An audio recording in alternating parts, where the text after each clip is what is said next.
A very good morning to all of you. আজি আমি juvenile জাষ্টিছৰ বিষয়ে কথা পাতিম যদি এজন ব্যক্তি যাৰ 18 ইয়াৰ্স হোৱা নাই মানে এডাল্ট হোৱা নাই তেওঁৰ কাৰণে তেওঁ যদি কিবা এটা ক্ৰাইম কৰে বা এনেকুৱা এটা মানে ডাঙৰ অভিযোগত তেওঁৰ প্ৰমাণিত হয় তেতিয়া তেওঁৰ ওপৰত আমাৰ কি ব্যৱস্থা আছে okay juvenile justice system in India reform rehabilitation and proposed integrated residential facility তেওঁলোকৰ কাৰণে এটা নতুন পদক্ষেপ চৰকাৰে হাতত গ্ৰহণ কৰিছে এই পদক্ষেপটোৰ বিষয়ে আমি সবিশেষ জানিম যিসকলে পিডিএফটো বিচাৰা তোমালোকে এই টেলিগ্ৰাম স্ক্যান কোডটো স্ক্যান কৰিব পাৰা আৰু ইয়াতে আমি শ্বেয়াৰ কৰোঁ আমাৰ এই পিডিএফটো ওকে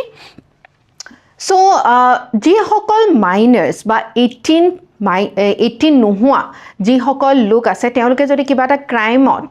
ফসে বা ক্ৰাইমত তেওঁলোকে প্ৰমাণিত হয় ক্ৰাইম কৰা বুলি তেতিয়া তেওঁক জুভেনাইল জাষ্টিছৰ অধীনত তেওঁৰ ওপৰত ট্ৰায়েল কৰা হয়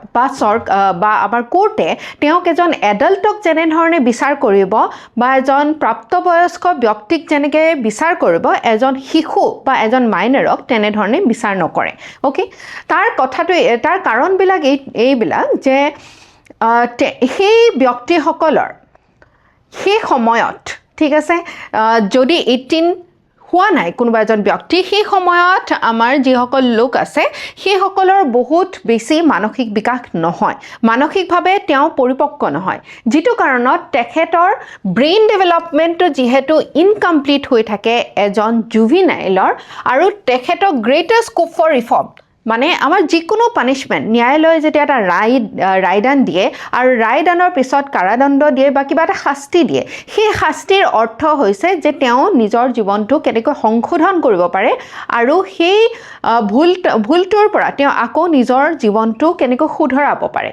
আৰু এই ক্ষেত্ৰত আমাৰ ইণ্টাৰনেশ্যনেল চাইল্ড ৰাইটছৰ কিছু ষ্টেণ্ডাৰ্ডছো আছে মানে 18 যাৰ হোৱা নাই যি প্ৰাপ্তবয়স্ক হোৱা নাই মাইনাৰ হৈ আছে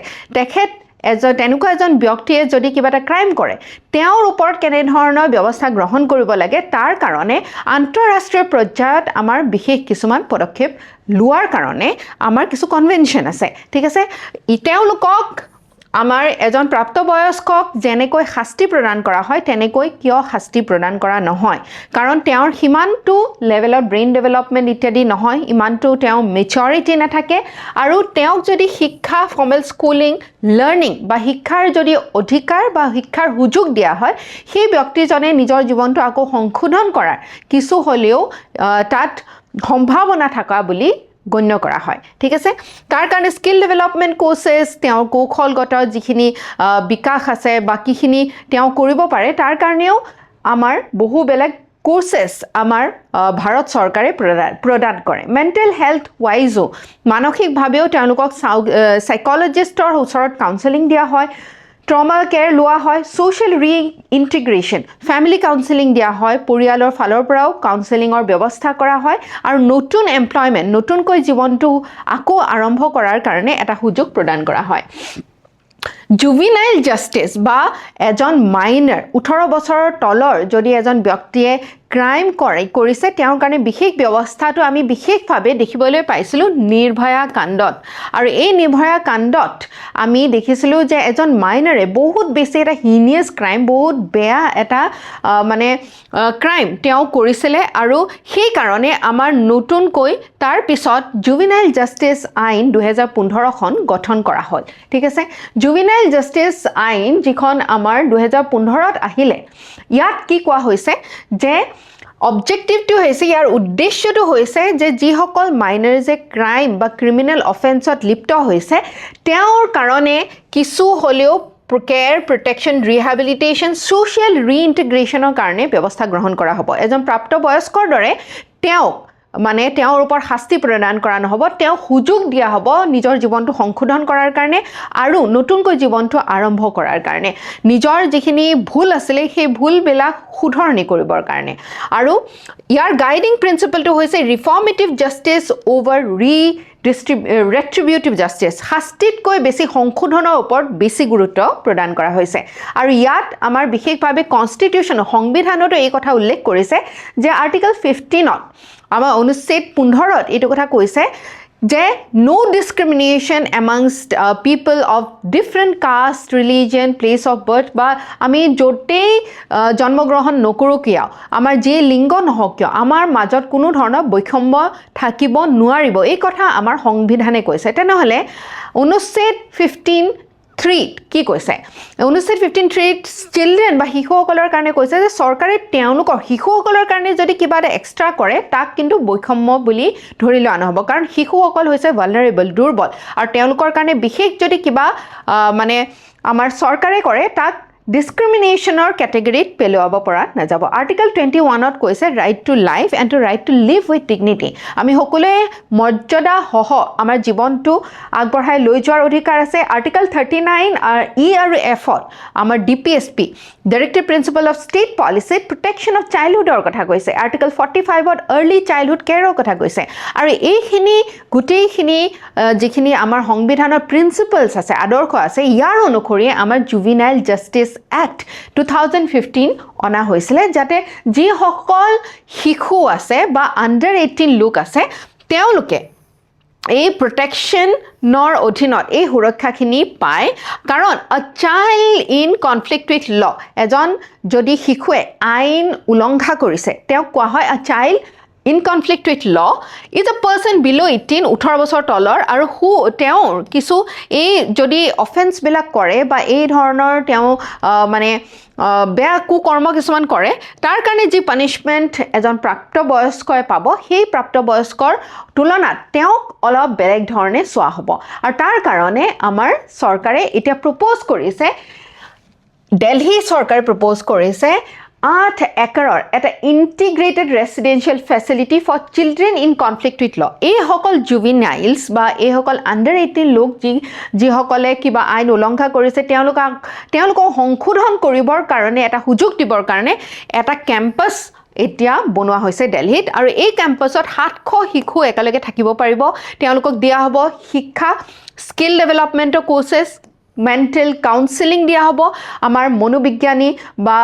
যিসকল সাইকোলজিক্যাল কাউন্সেলাৰ্ছ আছে তেওঁলোকৰ দ্বাৰা তেওঁলোকৰ স্বাস্থ্য মনোস্বাস্থ্য তাৰ লগতে শাৰীৰিক স্বাস্থ্যৰ যত্ন লোৱা হ'ব আৰু ৰিহেবিলিটেশ্যন ফেচিলিটিজ দিয়া হ'ব বা তেওঁলোকে কেনেকৈ জীৱনটো সংশোধন কৰিব পাৰে তাৰ বাবে তেওঁলোকক সুযোগ দিয়া হ'ব আৰু এটো কোট হৈছে এটো হৈছে আলিপুৰ দিল্লীত ইয়াক প্ৰতিষ্ঠা কৰা হৈছে আৰু ইয়াৰ এই প্ৰপ'জেলটো আহিছিলে department of women and child ডেভেলপমেন্টৰ দ্বাৰা আৰু ইয়াক প্ৰিপেয়াৰ কৰিছে গোটেই কামটো কৰিব পাব্লিক ৱৰ্কছ ডিপাৰ্টমেন্টত আৰু ইয়াত গোটেইখিনি এজন জুভিনাইলে পুনৰ সংশোধন কৰিবৰ কাৰণে যিখিনি সা সুবিধা এজন জুভিনাইলৰ প্ৰয়োজন হয় সেই গোটেই সা সুবিধাখিনি প্ৰদান কৰা হ'ব স্মাৰ্ট ক্লাছৰুমছ থাকিব ভোকেশনাল ট্ৰেইনিং চেণ্টাৰ্ছ থাকিব মেণ্টেল হেল্থ কাউন্সেলিং থাকিব sports recreation health care digital learning এই গোটেইবিলাক বস্তু থাকিব ওকে সো এতিয়া কথা হ'ল যে এই ইনষ্টিটিউচনেল ফ্ৰেমৱৰ্কটোৰ কাৰণে আমাৰ আন্তঃৰাষ্ট্ৰীয় পৰ্যায়তো UN convention on the rights of children বুলি এটা বিশেষ বুজাপৰা বা মানে চুক্তি আছে যিখন চুক্তি আমাৰ ভাৰতেও সাইন কৰিছে আৰু এই চুক্তিখনত কি কৈছে এই চুক্তিখনত কৈছে যে best interest of the child আমি শিশুজনৰ ভালৰ কাৰণে কথাবিলাক চিন্তা কৰি পেলাই তেওঁৰ ডিগনিটি ৰিহেবিলিটেশ্যন ৰিইন্টিগ্ৰেশ্যন কেনেকৈ সংশোধনী কৰিব পাৰে তেনে ধৰণে ভাৰত চৰকাৰে কাম কৰিব লাগে ঠিক আছে তাৰ কাৰণে আৰু আন্তঃৰাষ্ট্ৰীয় পৰ্যায়ত যদি চাওঁ বেইজিং ৰুলছ আছে হাভানা ৰুলছ আছে 1990 আৰু বেইজিং ৰুলছ 1985 জুভিনাইল সকলৰ কাৰণে আমি কি ব্যৱস্থা গ্ৰহণ কৰিব পাৰো আৰু তাৰ কাৰণে গভৰ্ণমেণ্টে ইনিচিয়েটিভ লৈছে যেনেকৈ integrated child protection scheme mission Vatsalya যাৰ দ্বাৰা ইনষ্টিটিউচনেল কেয়াৰ প্ৰতিষ্ঠান সন্মত কেয়াৰ প্ৰদান কৰা হ'ব ৰিহেবিলিটেশ্যন পুনৰ সংশোধনৰ কাৰণে তেওঁলোকক বহুতখিনি সুবিধা প্ৰদান কৰা হ'ব skill development mental health care digital education এইবিলাকৰ দ্বাৰা এজন শিশুক পুনৰ মানে মূল সুতিলৈ ঘূৰি আহিবৰ কাৰণে সংশোধন কৰিবৰ কাৰণে সুযোগ দিয়া হ'ব কিন্তু এতিয়াও আমাৰ ইণ্ডিয়াৰ যেটো জুভেনাইল জাষ্টিস সিস্টেম আছে এতিয়াও বহুখিনি প্ৰত্যাহ্বান আমি দেখিবলৈ পাওঁ যেনেকৈ এই যিবিলাক জুভেনাইল হোমছ আছে য'ত এই শিশুসকলক ৰখা হয় বা আণ্ডাৰ 18 মাইনাৰ্ছসকলক ৰখা হয় তাত বহুত বেছি অভাৰক্ৰাউডিং ধৰি লওক এটা ৰুমত 4-5 জন শিশু ৰাখিব পৰা যায় সেই তেনেকুৱা এটা ৰুমত 20 জন 50 জনৰলৈকে শিশুক তাত আবদ্ধ কৰি ৰাখিবলগীয়া হৈছে কাৰণ আমাৰ ফেচিলিটি বিলাক বহুত সৰু বহুত বেছি কাউন্সেলাৰ্ছৰ মানে অভাৱ আছে ডিলে ইন এনকুৱাইৰিজ উইক ৰিহেবিলিটেশ্যন পুৰ আফটাৰ কেয়াৰ সোশ্যাল ষ্টিগমা এটা ৰৈ যায় এটা ক্ৰাইমত যদি জুভেনাইল হোমত থাকে আকৌ যদি মূল সুতিলৈ সমাজলৈ গুচি আহে তাৰ পিছতো সমাজৰ তৰফৰ পৰা তেওঁ বহুত হা সন্মানেৰে মৰ্যাদা সহ আকোৱালি লোৱা নহয় আকৌ সেইকাৰণে বেলেগ বেলেগ অফেন্সেছ বেলেগ বেলেগ ক্ৰাইমছত লিপ্ত হোৱা দেখিবলৈ পোৱা যায় সেইকাৰণে আমি আমাৰ শিশুসকলক বা আণ্ডাৰ 19 যিসকলে এই ধৰণৰ বেলেগ বেলেগ আইন উলংঘন কৰাৰ ক্ষেত্ৰত লিপ্ত হয় তেওঁলোকক এই সুযোগ সুবিধা দিয়াৰ কাৰণে চৰকাৰৰ যিমানখিনি কৰণীয় আছে আমাৰ সমাজ ব্যৱস্থাৰো সিমানেই কৰণীয় আছে কাৰণ আমি এটা জীৱন এজন মানুহৰ জীৱন পুনৰ আমি সংস্থাপিত কৰিবৰ কাৰণে এটা সুযোগ দিয়াটো অতি গুৰুত্বপূৰ্ণ এটা ভুলৰ কাৰণে তেওঁ জীৱনটো শেষ বুলি ধৰি লোৱাটো আমাৰ বাঞ্ছনীয় নহয় ওকে সো ইয়াত তোমালোকে এটা প্ৰশ্ন কৰিবা with reference to juvenile justice care and protection act 2015 এই আইনখনৰ অধীনত এই ষ্টেটমেণ্ট কেইটা মন কৰিবা a child between 16 and 18 years accused of heinous offense may be tried as an adult after preliminary assessment by the juvenile justice board এই যেটো statement এই ষ্টেটমেণ্টটো আমাৰ নিৰ্ভয়া কেছৰ পিছত হোৱা দেখিবলৈ পোৱা গৈছে অহা দেখিবলৈ পোৱা গৈছে যে নিৰ্ভয়া কেছত এজন মাইনৰে বহুত বেছি তেওঁ এটা বেয়া কামত লিপ্ত হৈছিল এগৰাকী ৰেপ ভিক্টিমক বহুত বেছি অত্যাচাৰ কৰা দেখিবলৈ পোৱা গৈছিল তেতিয়া এই কথাটো আহিলে যে তেওঁক জুভেনাইল বুলিয়ে তেওঁক কম শাস্তি প্ৰদান কৰা হ'ব নেকি বা তেওঁক এৰি দিয়া হ'ব নেকি তেতিয়া এটা ডিসিশন লোৱা হ'ল তেতিয়া আমাৰ জুভেনাইল জাষ্টিস এক্ট 2015ত এইটো কথা কোৱা হ'ল যে 16 বা 16 বছৰ বা 18 বছৰ বয়সৰলৈকে যদি কোনোবা শিশুৱে বহুত বেছি বেয়া ক্ৰাইমত লিপ্ত হয় তেওঁ এজন এডাল্ট হিচাপে তেওঁক এজন পৰিপক্ক ব্যক্তিক যেনে ধৰণে কোৰ্টে ৰায়দান দিব যেনে ধৰণৰ শাস্তি প্ৰদান কৰিব ঠিক তেনে ধৰণে কৰা হ'ব আৰু ইয়াৰ কাৰণে প্ৰিলিমিনাৰী এছেছমেণ্ট জুভেনাইল জাষ্টিস বোৰ্ডে ইয়াৰ কাৰণে এটা নিৰ্ণয় ল'ব so it is correct Child Welfare Committee deals with children in conflict with law. যিবিলাক শিশুৱে আইন উলংঘা কৰি পেলাই কিবা কাৰণত মানে তেওঁ সৰকাৰ বা আমাৰ জুডিশিয়াৰী ৰুখত পৰিছে তেতিয়া হলে তাৰ কথা সেই সকল শিশু কেনে ধৰণে ডিল কৰা হ'ব চাইল্ড ওয়েলফেয়াৰ কমিটিয়ে তাৰ এটা গুৰুত্বপূৰ্ণ সিদ্ধান্ত গ্ৰহণ কৰে yes so both statements are correct এটা question তোমালোকে মেইনছৰ কাৰণে উত্তৰটো লিখিবা হেতু তোমালোকে সোৱা discuss the salient features of Juvenile Justice Care and Protection Act 2015 এই যিখন আইন আমাৰ জুভেনাইল জাষ্টিস আইন 2015 চনত আহিলে ইয়াৰ কিছু বিশেষত্বৰ বিষয়ে তোমাক লিখিব কৈছে আৰু critically examine the debate on trying juveniles aged 16 to 18 years accused of heinous offenses as adults এই যে 16 পৰা 18 বছৰ বয়সৰলৈকে এজন শিশুক যদি বহুত বেয়া ক্ৰাইমত লিপ্ত হোৱা দেখিবলৈ পোৱা যায় তেওঁ পৰিপক্ক ব্যক্তি হিচাপে তেওঁৰ ওপৰত ট্ৰায়াল চলিব এই বা তেওঁ সেই ধৰণে শাস্তি প্ৰদান কৰা হ'ব ইয়াৰ ওপৰত প্ৰ'জ আৰু কনছ দুইটাই আছে যদি 18 বছৰ বয়সৰলৈকে এজন শিশুৱে ভোটিং ৰাইট নাপায় যে তেওঁ ভালকৈ সিদ্ধান্ত গ্ৰহণ কৰিব পৰা সেই পৰিপক্কতা হোৱা নাই বুলি আমি মানো তেনেহলে এজন শিশুক এনে ধৰণে ক্ৰাইমত আমি পৰিপক্ক ব্যক্তি আধাৰতে কেনেকৈ আমি নিৰ্ণয় ল'ব পাৰো বা তেওঁৰ ওপৰত কেনেকৈ আমি শাস্তি দিব পাৰো ইয়াত বহুতখিনি ডিবেটছ আছে আৰু ইয়াৰ ক্ষেত্ৰত কেনে ধৰণৰ আমি ৰিহেবিলিটেশ্যন প্ৰগ্ৰামটো আৰু বেছি শক্তিশালী কৰিব পাৰো তাৰ বিষয়ে তোমালোকক মেজাৰ্ছ বিলাক সাজেষ্ট কৰিব কৈছে ওকে নেক্সট আমাৰ ডিজাস্টাৰ আমাৰ প্ৰাকৃতিক দুৰ্যোগ আমি দেখিবলৈ পাইছো উজনি অসমত কেনে ধৰণে হৈছে আমি বহুত দেখিছো যে বহুসকল লোক অসমৰ তাৰ লগতে ভাৰতবৰ্ষৰ বিভিন্ন কোণৰ পৰা লোক আহি পেলাই সাহায্য বিতৰণ কৰিছে আৰু যিসকল ভুক্তভোগী বা বানপীড়িত ৰাইজ তেওঁলোকৰ কাষলৈ গৈছে আৰু সেই সকলক দুই পক্ষকে সহায় কৰিবৰ কাৰণে হেল্প মং বুলি এটা টেকনলজি এনেবলড ৰেসপন্স প্ল্যাটফৰ্ম তৈয়াৰ কৰা হৈছে হেল্প মংকে কেনেকৈ এই দুই পক্ষকে সহায় কৰিব আমি তাৰ বিষয়ে জানো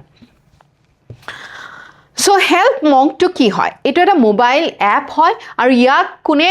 লঞ্চ কৰিছে ফিৰিঙতি বুলি আমাৰ নৰ্থ ইষ্টৰে অসম বেছড এটা ট্ৰেভেল ইনিচিয়েটিভে এইটো বস্তু এই এপটো লঞ্চ কৰিছে আৰু ইয়াত কি কৰা হ'ব ইয়াক যিসকল লোক বানাক্ৰান্ত হৈছে বা ডিজাষ্টাৰ বা বিভিন্ন দুৰ্যোগত মানে পৰিছে তেওঁলোকক ডিজাষ্টাৰ ৰেস্কিউৰ কাৰণে সহায় কৰা হ'ব এতিয়া তোমালোকে কেনেকৈ প্ৰাইভেট পাৰ্টনাৰশ্বিপ কেনেকৈ ব্যক্তিগত খণ্ডৰ পৰাও এনেধৰণৰ যি টেকন'লজি আছে প্ৰযুক্তি আছে বা তেনেধৰণৰ উদ্যোগে কেনেধৰণে আমাৰ এই সমস্যা সমাধান কৰিব পাৰে তাৰ বিষয়ে তোমালোকে ধুনীয়া এটা উদাহৰণ পাবা অ'কে চ' ইয়াক আমাৰ ক্ৰিয়েট কৰিছে অনুজ কুমাৰ বৰুৱা আৰু লিড ডেভেলপাৰ হৈছে দীক্ষিত ৰাজখোৱা আমাৰ বিশেষকৈ অসমৰ এইসকল লোকে অসমৰ যিটো বানপানীৰ সমস্যা হৈছে দুৰ্যোগ হৈছে ইয়াৰ লগত মোকাবিলা কৰিবৰ কাৰণে এই এপটো বনাই উলিয়াইছে হেল্প মগটো কি হয় এইটো এটা এনেবল টেকন'লজি ইয়াৰ দ্বাৰা কি হ'ব ইয়াত যিসকল ভিক্টিমছ আছে যিসকল বানাক্ৰান্ত লোক আছে তেওঁলোকে নিজৰ GPS লোকেশ্যন প্ৰভাইড কৰিব পাৰিব ফটোজ পঠিয়াব পাৰিব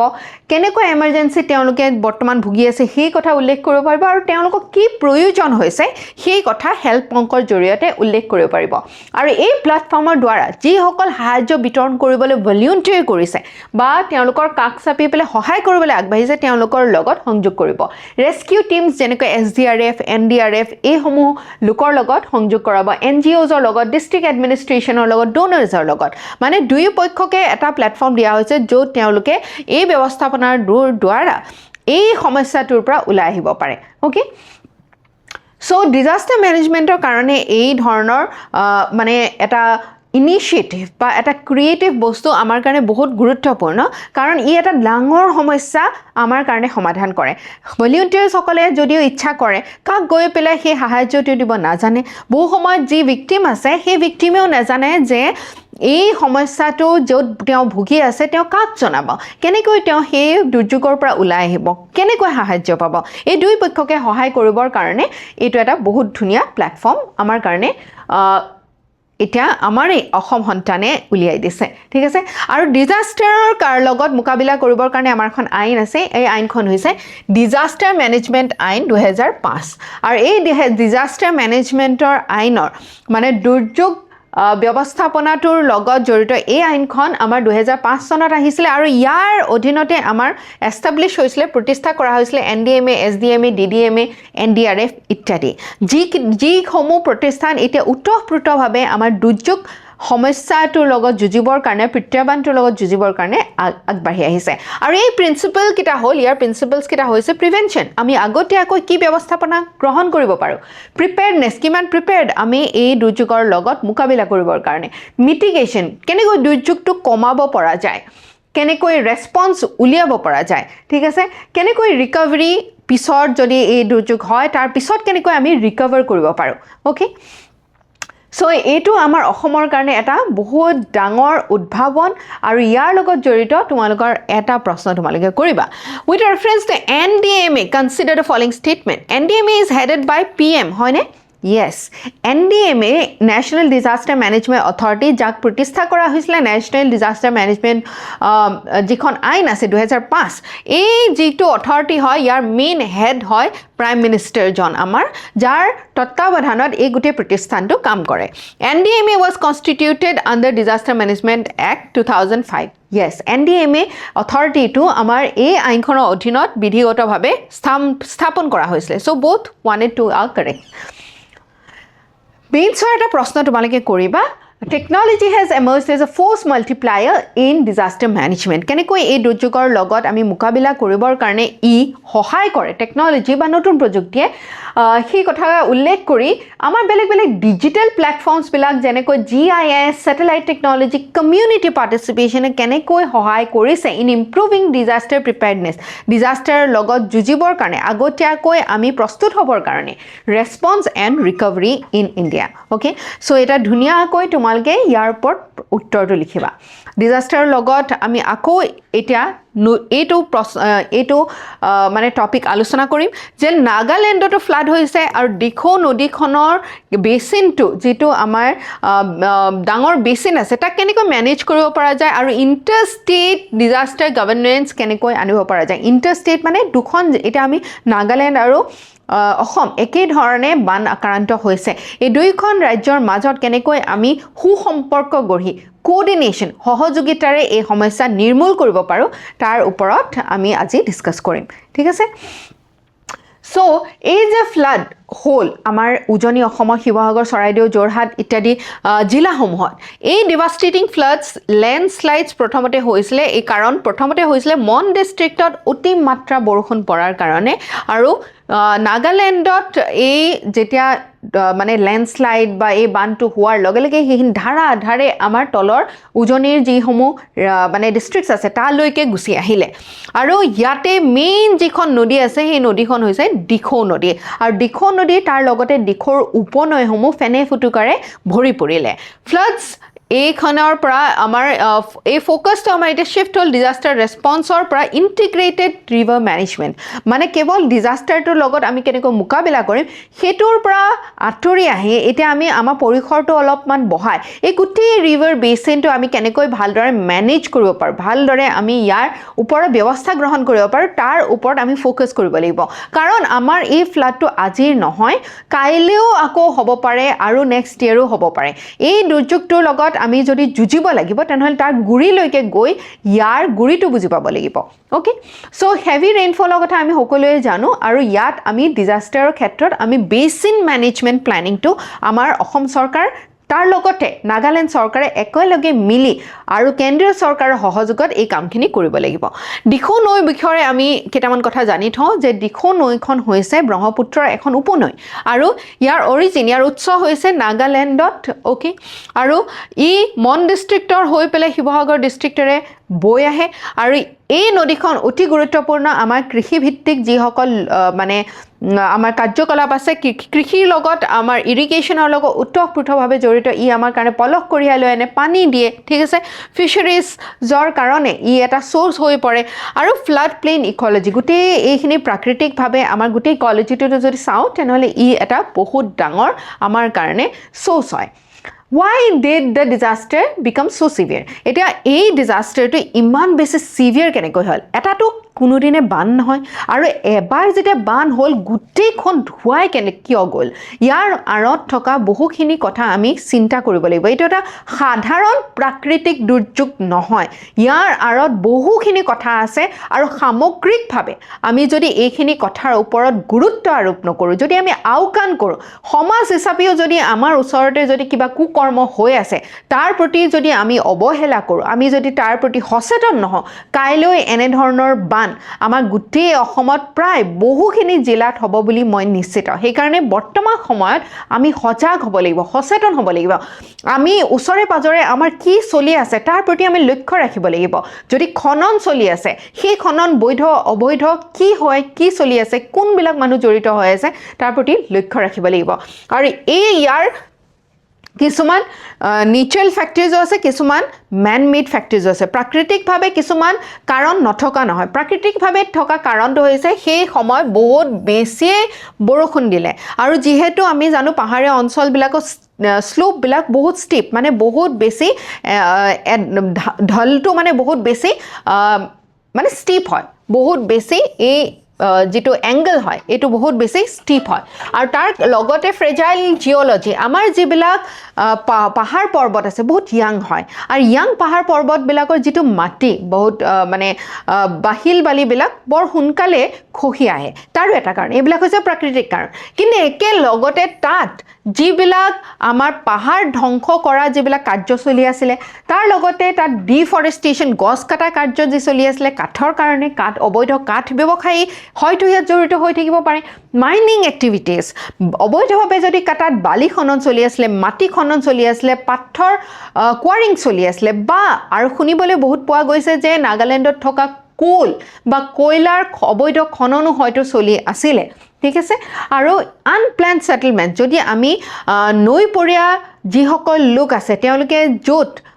বাসস্থান সাজিছে সেইখিনি যদি প্ল্যান হোৱা নাই তেতিয়াও এনে ধৰণৰ দুৰ্যোগ হোৱাৰ সম্ভাৱনা থাকে আৰু সেইবাবে আমি গোটেই ইণ্টিগ্ৰেটেড আমাৰ ৰিভাৰ ছিষ্টেমটো মেনেজ কৰাৰ কাৰণে তাত ইণ্টিগ্ৰেটেড প্লেনিঙত কি আহিব নদীখন আহিব তাৰ উপনৈসমূহ আহিব বেলেগ বেলেগ জেগাৰ পৰা য'ত পানীবিলাক আমাৰ নৈখনলৈ আহে তাৰ উৎসটো তাক কেনেকৈ মেনেজ কৰিব পৰা যায় সেই কথা আহিব নদী বান্ধ দিয়া কথা আহিব মথাউৰি বান্ধা কথা আহিব আৰু তাত অবৈধভাৱে যদি বেয়াকৈ যদি বৈধ হওক অবৈধ হওক যদি সেই খননে যদি প্ৰাকৃতিকভাৱে অনাগত দিনত মানে আমাৰ কাৰণে দুৰ্যোগ কঢ়িয়াই আনিব পৰা সম্ভাৱনা আছে তাৰ প্ৰতি আমি লক্ষ্য ৰাখিব লাগিব কেনেকৈ আমি আমাৰ ভূমিবিলাক ব্যৱহাৰ কৰিছোঁ ফৰেষ্ট বা আমাৰ বনাঞ্চল আমি কিমান ভালদৰে ৰাখিব পাৰিছোঁ ৱাটাৰ চ'ৰ্চেছবিলাক একেলগে মানে এটা বস্তুৰ ওপৰত গুৰুত্ব নাৰাখি সামগ্ৰিকভাৱে যিমান ইয়াৰ লগত জড়িত উৎস আছে সেই গোটেই উৎসবিলাকৰ বা কাৰকসমূহৰ সমাধান আমি আনিব লাগিব ওকে তেতিয়াহে আমি এই সমস্যাটোৰ লগত আমি যুঁজিব পাৰিম ঠিক আছে এতিয়া আমাৰ সংবিধানে এই পানী বা আমাৰ দুখন ৰাজ্যৰ মাজত যদি এনেকৈ এখন নৈ বৈ আহে তাৰ ওপৰত মেনেজমেণ্টৰ কাৰণে সংবিধানে কি কৈছে সংবিধানে আৰ্টিকেল 262ত কৈছে যে পাৰ্লিয়ামেণ্টে আমাৰ সংসদে সেই ব্যৱস্থাপনা গ্ৰহণ কৰিব পাৰে যদি দুখন ষ্টেটৰ মাজত কিবা আমাৰ মানে অৰিয়াঅৰি হয় বা দুখন ৰাজ্যৰ মাজত যদি কিবা সমস্যাৰ সৃষ্টি হয় তেতিয়া পাৰ্লিয়ামেণ্টে তাৰ কাৰণে সিদ্ধান্ত গ্ৰহণ কৰিব পাৰিব আৰু এনেই যদি আমি চাওঁ ৱাটাৰ মানে পানীটো হৈছে ষ্টেট লিষ্টত তাত ইউনিয়নৰ বিশেষ কোনো মানে হেৰি নাথাকে বিশেষ প্ৰভাৱ নাথাকে তেওঁলোকে ইউনিয়নে কেন্দ্ৰীয় চৰকাৰে কিন্তু পানীৰ ওপৰত আইন বনাব নোৱাৰে আমাৰ ৰাজ্য চৰকাৰেহে পাৰে ইউনিয়ন লিষ্টত 1956ত লিখা হৈছে যদি ইণ্টাৰ ষ্টেট ৰিভাৰ্ছ আছে দুখন ৰাজ্যৰ মাজত বৈ অহা যদি কিবা নদী আছে তাৰ কাৰণে ব্যৱস্থাপনা গ্ৰহণ কৰিবৰ কাৰণে কিন্তু কেন্দ্ৰীয় চৰকাৰে পদক্ষেপ ল'ব পাৰে আৰু ডিজাষ্টাৰ মেনেজমেণ্ট আইনৰ অধীনত আমাৰ এইকেইটা প্ৰতিষ্ঠানটোতো আছেই সো এতিয়া আমি ইয়াৰ লগতে এই এটা ডাঙৰ দুৰ্যোগৰ পিছত আমি এতিয়া ভাবিব লাগিব যে আমি কেনে ধৰণৰ পদক্ষেপ গ্ৰহণ কৰিব লাগিব অনাগত দিনত সামগ্ৰিকভাৱে যাতে এই ধৰণৰ দুৰ্যোগ আৰু কেতিয়াও এইখিনি অঞ্চলত নহয় বাকী অসমৰ বেলেগ অঞ্চলতো নাহে আৰু তাৰ কাৰণে আমি সকলোৱে সজাগ হ'ব লাগিব গভৰ্ণমেণ্টৰ আমাৰ যিসকল কৰ্তৃপক্ষ আছে তেওঁলোকেতো উচিত পদক্ষেপ ল'বই লাগিব তাৰ লগতে আমাৰ যিসকল ৰাইজ আছে জনসাধাৰণ আছে তেওঁলোকেও বৰ্তমান সময়ত একেবাৰে সজাগ আৰু সচেতন হৈ পেলাই নিজৰ চুবুৰীটো নিজৰ অঞ্চলটোৰ বিষয়ে অৱগত হ'ব লাগিব সো ইয়াৰ ওপৰত তোমালোকে এটা প্ৰশ্ন লিখিবা যেহেতু ফ্লাডছৰ ওপৰত প্ৰশ্ন অহাৰ সম্ভাৱনা অতিকৈ বেছি discuss the causes of increasing frequency of floods কিয় আমাৰ ফ্লাডছ বা বানপানীৰ যিটো ফ্ৰিকুৱেঞ্চি আছে আগৰ তুলনাত বৃদ্ধি হৈছে লেণ্ডশ্লাইডছো বৃদ্ধি হৈছে in the Himalayan and the north eastern reasons of India বিশেষকৈ আমাৰ পৰ্বতীয় অঞ্চল আৰু আমাৰ উত্তৰ পূৰ্বাঞ্চলৰ যিখিনি অঞ্চল আছে তাত suggest measures for integrated river basin management and disaster risk reduction কেনেকৈ আমি ৰিভাৰ বেচিন বা নদীৰ এই বেচিনটো কেনেকৈ সামগ্ৰিকভাৱে আমি ইয়াৰ কাৰণে ব্যৱস্থাপনা গ্ৰহণ কৰিব পাৰোঁ আৰু ডিজাষ্টাৰ ৰিস্ক যিটো থাকে দুৰ্যোগ এটাৰ পৰা আমাৰ যিখিনি ৰিস্ক আছে সেইখিনি আমি কমাই আনিবৰ কাৰণে কেনেধৰণৰ ব্যৱস্থা গ্ৰহণ কৰিব পাৰোঁ and with this we wrap up today session আমাৰ 17 আগষ্টৰ পৰা নতুন এটা বেটচ আৰম্ভ হ'বলৈ গৈ আছে বিশেষকৈ কলেজীয়া মানে কলেজীয়া ছাত্ৰ ছাত্ৰীসকলৰ কাৰণে যাতে কলেজীয়া শিক্ষাৰ লগতে তোমালোকে APSCৰ বাবে প্ৰস্তুতি চলাই নিব পাৰা আৰু এই বেটচটোত যদি তোমালোকে যোগদান কৰিব বিচাৰিছা both অনলাইন এণ্ড অফলাইন আমাৰ অফিচিয়েল নম্বৰ 6003370066 তোমালোকে যোগাযোগ কৰিব পাৰা থ্যাংক ইউ সো মাচ